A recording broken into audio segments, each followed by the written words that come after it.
Tonight on Talking Politics, as a grand jury indicts former President Donald Trump, potentially complicating his hopes to retake the White House, one of his most high-profile nemeses has made it clear she doesn't plan on going anywhere. That would be Senator Elizabeth Warren, who's now officially running for a third term in the U.S. Senate.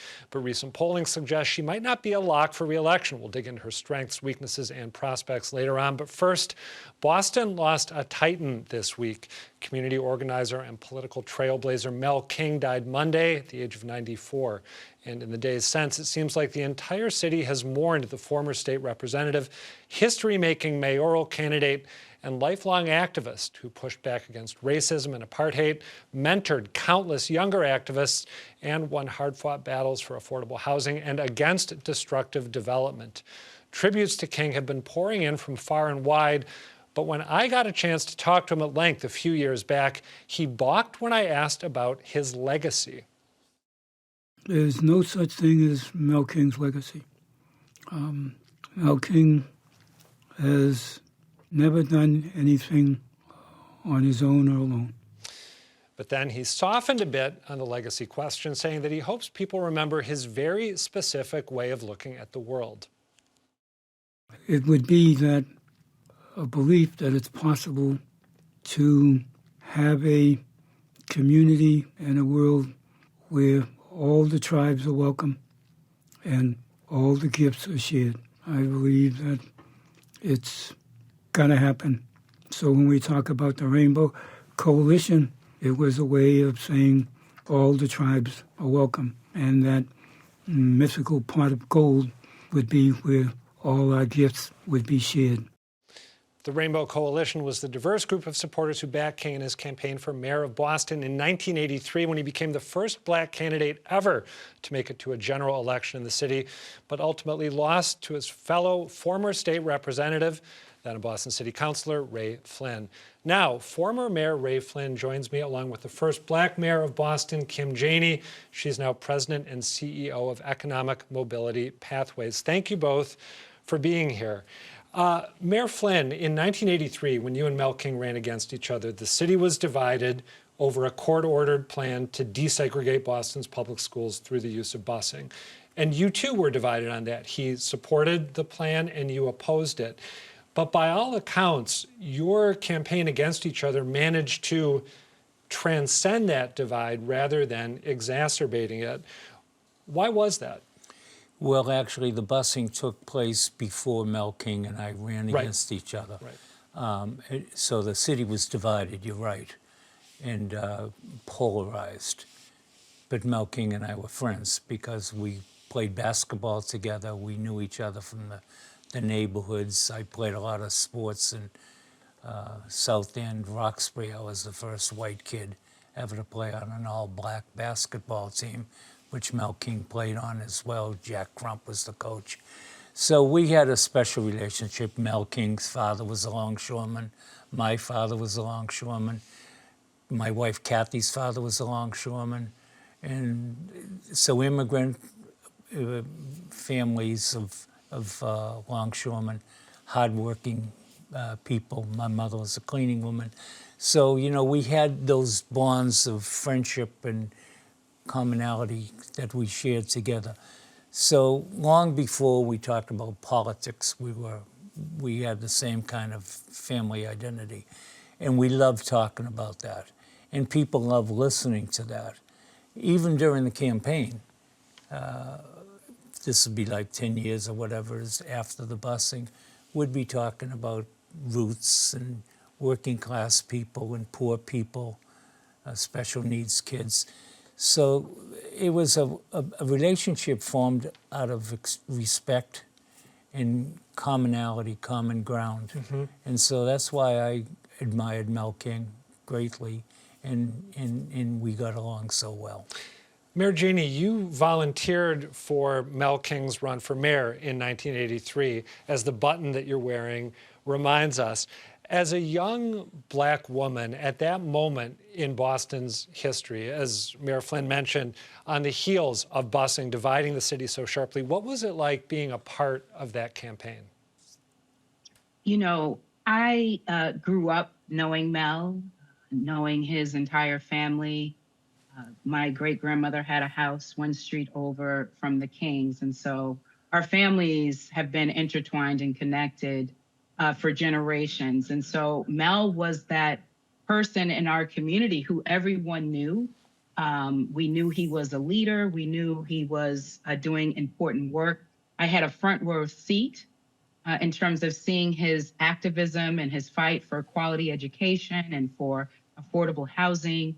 So to volunteer on his campaign to pass out flyers was a no-brainer at that time because he was one of our own and we believed in the issues that he was fighting. I want to point out, though, I was very young. I was still a teenager. Mm-hmm.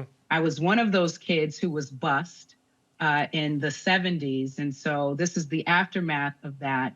And I think many folks believed that Mel King's vision around connecting communities and bringing people together was one that our city needed in terms of healing.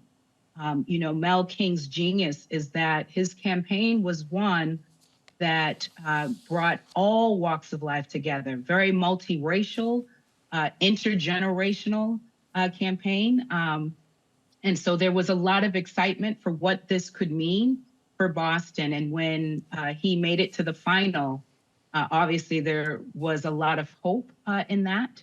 And it was really good to see Mayor Flynn, and I certainly want to recognize you, Mayor Flynn. I'm sorry I can't be in studio with you, but to see Mayor Flynn and Mel King continue their relationship and work together to create better opportunities for the residents of Boston.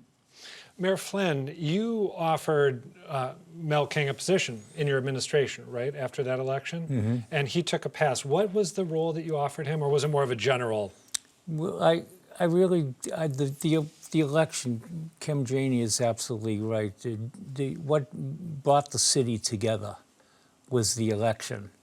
Mel King said to me the day after the election, we had coffee down in the South End, and early in the morning, I wanted to go over and talk to him right after the election. He said something like, well, I lost the election, Mel said. I said, Mel, you didn't lose the election. The people of the city of Boston won the election because they are the winners of this, because the campaign wasn't contentious. It wasn't polarizing. We spoke about the issues. We spoke clearly about them. He had some positions that I didn't agree with and vice versa. But at the same time, it was a campaign based on respect and mutual understanding, family values, community values, respect for the ethnicity and poor people. So I wanted somebody like Mel King to be at City Hall with me. And I says, Mel, we started this in the campaign, bringing the city together. Why don't you come down to City Hall? We can continue that. Well, he didn't want to. He wanted to do community outreach, and he did a great job in that regard. And he helped the city even more by the community outreach. I want to ask you just quickly, and then we'll get back to you, Mayor Janey, about that community outreach that Mel King did. My sense is that, and when I interviewed him, again, a decade ago, he had very good things to say about your tenure as mayor. But I know that in the 80s, he was critical of you sometimes on, whether enough Boston residents were getting jobs on construction projects. Yeah. There was the push to have Boston's black neighborhoods secede and form a new community called Mandela, which he supported and you opposed.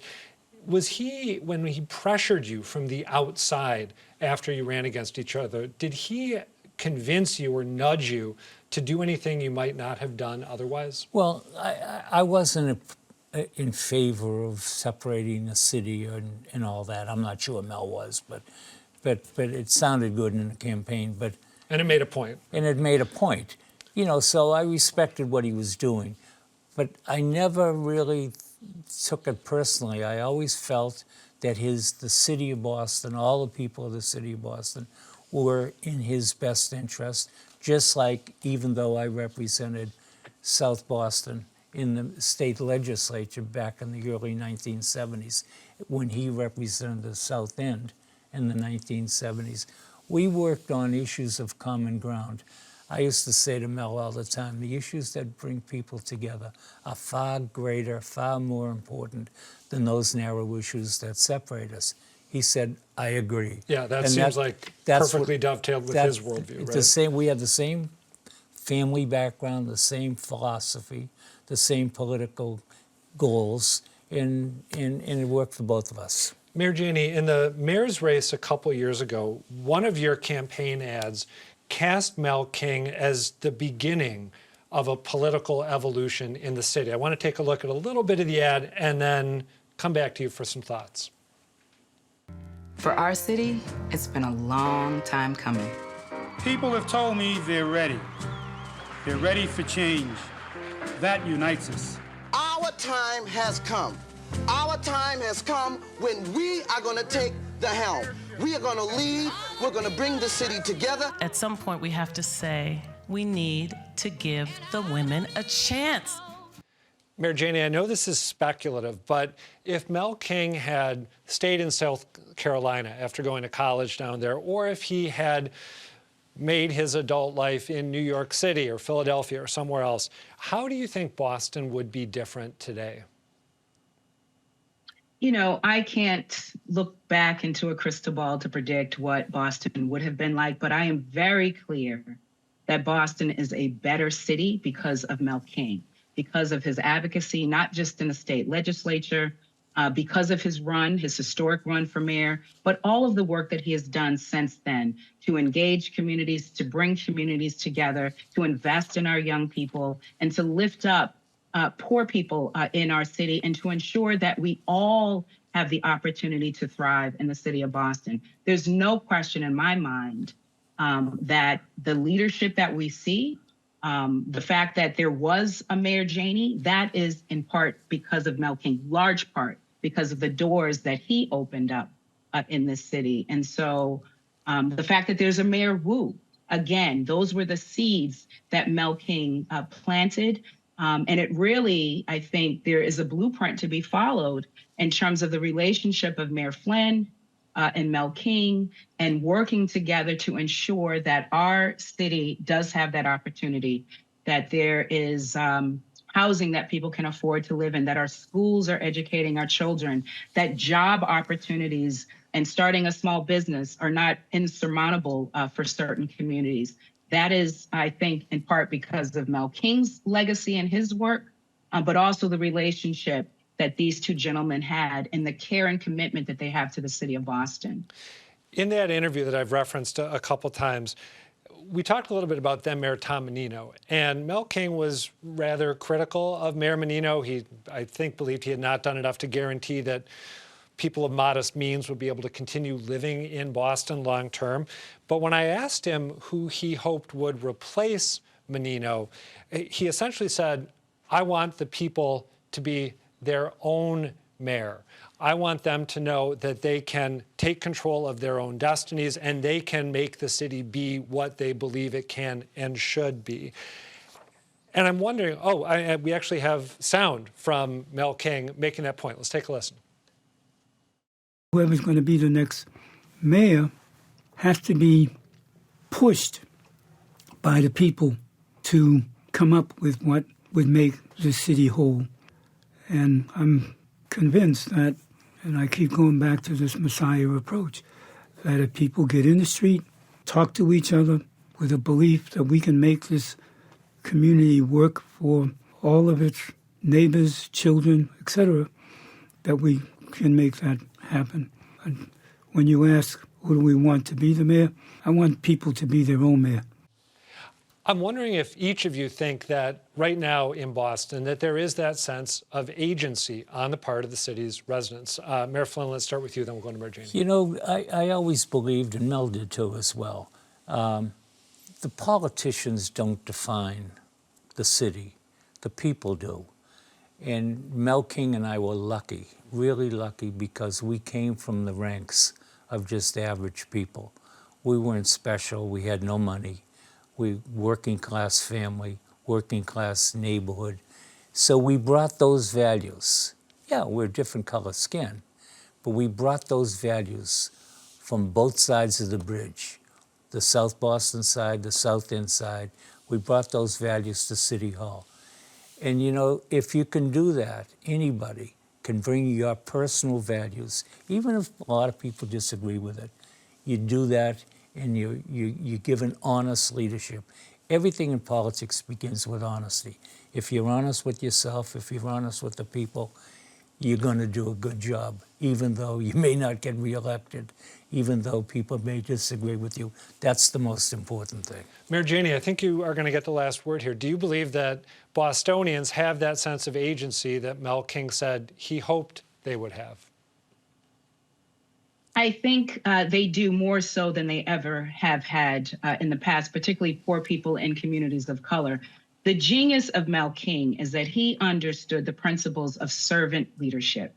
He embodied servant leadership, that this was not, as Mayor Flynn says, about any one particular politician or any one leader who would serve as that charismatic messiah, but that we had the power to save ourselves. And he believed deeply in the power of the people to save ourselves. And so he worked hard to ensure that our young people understood that, that people who had been outside on the margins understood that. And Boston is truly a better city because of his leadership. And that is the legacy that he leaves. All right, Mayor Kim Janey, Mayor Ray Flynn, my condolences to both of you, and thank you for making time to reflect on Mel King's life. God bless Mel King. Thank you so much, Adam. Thank you.